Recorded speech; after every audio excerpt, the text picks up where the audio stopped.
a corporation. Mr. Mattison, thank you so much for your time today. As you sit back and you watch what is unfolding now at the SABC, we've got the board saying that retrenchments are the way to go in order to recalibrate and in order to reinstate the healthy financial position of the SABC. And on the other hand, we've got Minister Stella Ndabeni-Abrahams saying retrenchments should not go ahead and other formulas and other solutions need to be found in order to bring SABC back to good health. As a former board member of the SABC, what are your thoughts on this? And what are the real issues here? Well, the fact is that the SABC has an excellent chief executive officer, and he has looked at the situation and he's realized that there's got to be costs cut.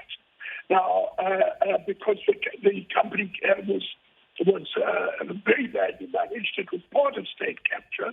A lot of money was lost, and people were not carefully employed, and so they've got to do something. Well, what has happened is the politicians stepped in and said, no, you can't do that, but we're not going to give you an alternative method. So, you know, the reality is that the politicians need to step back and leave it to the CEO, who's very, very competent. I don't know all the other people there now, but I have a lot of confidence in him. And you can't give him an impossible task. You can't take an excellent executive and give him no choice, no alternatives, but just tell him what he can't do. Is there, Mr. Mattison, an alignment between the public broadcaster's mandate and it as a state-owned, entity?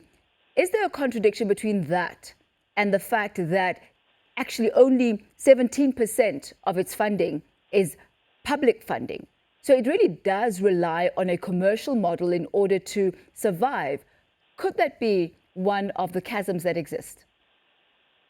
Well, not really. I mean, all these issues are raised. The central fact is you either put good people in charge and let them manage it and just oversee them in a realistic fashion, or you don't.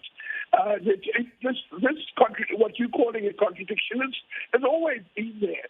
The fact is that the SABC does important public work, especially when you think of the millions of South Africans who are poor and often not necessarily literate, whose sole contact with the outside world is through the radio stations in their languages, in their home languages, which run 24 hours a day in all 11 languages. Now, most of those lose money, but they're an important service, public service for people. Well, you compensate by making money out of advertising in commercially viable operations. There's no intrinsic problem with that. I think we lose sight of the main problem. The main problem is SABC was part of state capture. If you want to get it back into proper, responsible hands, you put in responsible executives and then have serious conversations. You don't interfere with them, giving them impossible choices. They're not being given sensible alternatives. They're just being told, you can't do this because we've got an election coming. One of the questions that is being asked, Mr. Mattison, and you just mentioned the fact that SABC has been a victim of state capture as well. It's something that Minister Stella Ndabeni-Abrahams has also mentioned in Parliament, that state capture is also to be blamed for the woes at SABC. Now, the question that's been asked there is, why should the ordinary worker who did not benefit from state capture at all be the one to suffer for state capture when they're the ones that were not involved? How do you reconcile that? Well, look, I can't analyze specific cases because I don't know the specific cases. But the reality is that many people in the SABC did benefit.